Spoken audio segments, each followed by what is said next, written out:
La crise des 3 ans semble avoir été caractérisée par un désir obstiné d'indépendance et d'autonomie. L'enfant est enfin devenu plus flexible, vous êtes d'accord avec lui et vous pouvez lui expliquer quelque chose. Puis, soudain, tout recommence, car la crise dure 7 ans. Il s'agit d'une autre phase de croissance, au cours de laquelle les parents doivent faire preuve de patience et essayer de comprendre ce qui se passe avec leur enfant et pourquoi. La nature de la période de transition de 7 ans. En termes simples, la crise des 7 ans d'un enfant correspond à la période où un enfant d'âge préscolaire devient un élève de l'école primaire. Selon de nombreux adultes, la principale difficulté à ce stade est l'adaptation à l'environnement scolaire. En réalité, les problèmes sont bien plus profonds. À l'âge de 7 ans, l'enfant doit être complètement familiarisé avec la nouvelle situation. Ce n'est pas seulement que le régime et le rythme de sa vie changent complètement. Il doit donc aussi apprendre à trouver un langage commun dans son nouveau groupe social. Il connaît son moi intérieur, le sentiment qui le distingue des autres enfants. Cette prise de conscience le plonge dans un état de choc.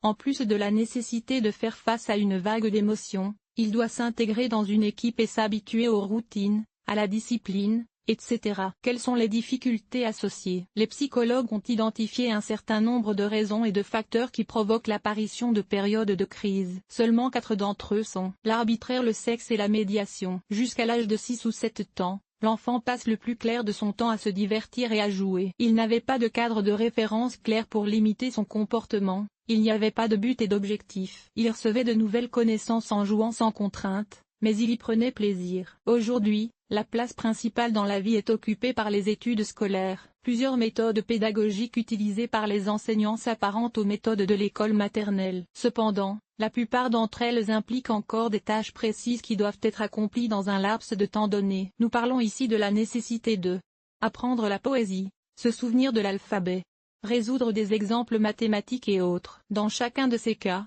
l'enfant sait exactement ce que vous attendez de lui. Il comprend où son comportement le mènera et quelles sont les conséquences auxquelles vous pouvez vous attendre. Cela lui impose certaines responsabilités, car il doit être tenu par les exigences présentées par l'enseignant. Ce n'était pas le cas à l'école maternelle, de sorte que les enfants ressentent souvent une certaine rigidité, un certain malaise. Cela provoque le développement d'une crise. Mais en même temps, c'est l'occasion d'apprendre à prendre des décisions, car l'enfant peut ne pas terminer la tâche mais ignorer les paroles de l'adulte. C'est ce qu'on appelle le choix conscient. Reconnaître ses émotions comme nous l'avons vu plus haut, à l'âge de 7 ans, l'enfant connaît son monde intérieur. Il comprend qu'en plus du corps physique, il y a le corps physique. En fait, cette perception se présente comme suit. L'enfant voulait manger quelque chose de savoureux, il a donc demandé des bonbons. Il était jaloux de son père et de sa mère à cause de son petit frère et de ses petites sœurs. Il a donc satisfait ses principaux besoins. Aujourd'hui, tout est différent. L'enfant essaie de bien étudier,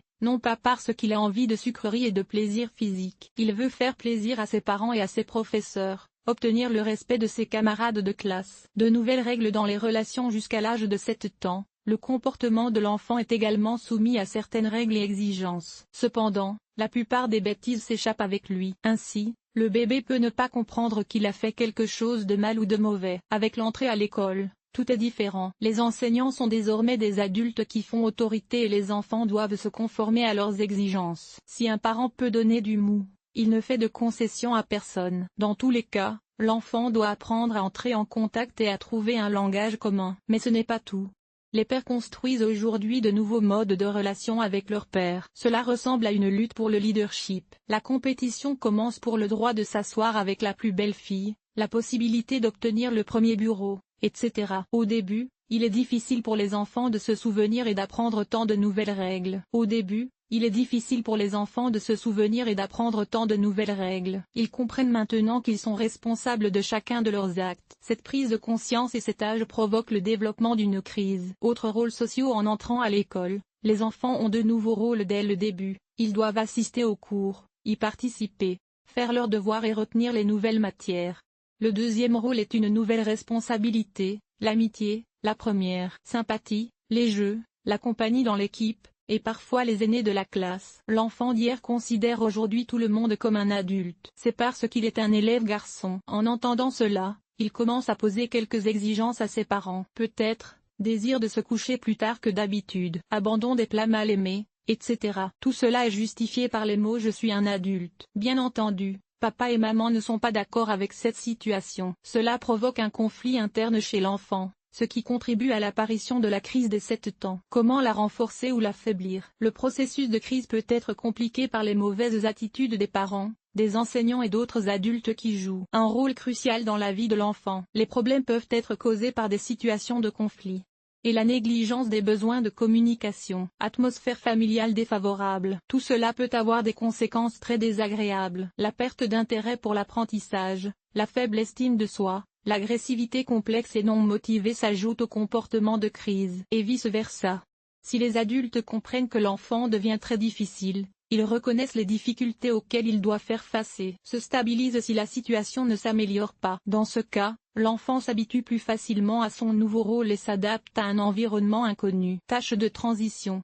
L'objectif principal d'une crise, quel que soit l'âge, est de faire franchir à une personne, en l'occurrence un enfant de 7 ans, un pas en avant dans son développement. Cette période contribue à la formation de la personnalité, des valeurs, des installations et des qualités qui l'aideront à se développer au fur et à mesure qu'il grandira. Les psychologues ont identifié plusieurs tâches de la crise des 7 ans. Tout d'abord, il s'agit du développement de la responsabilité. Deuxièmement, le développement de compétences permettant de trouver un langage commun non seulement avec les pairs, mais aussi avec les adultes, par exemple les enseignants. Et troisièmement, la prise de conscience de l'existence de sentiments et d'émotions. L'importance de grandir.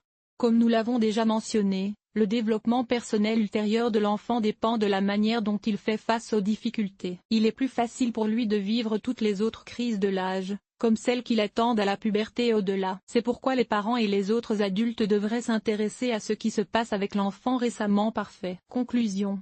La crise des 7 ans est une étape importante dans la vie d'un enfant, et la façon dont elle se déroule dépend largement de l'adulte. Il ne faut pas rééduquer l'enfant, le vieillir et le comparer aux autres. Mieux vaut se mettre à sa place et essayer de comprendre les difficultés qu'il rencontre aujourd'hui. L'article vous a-t-il aidé? Évaluation, 0,5.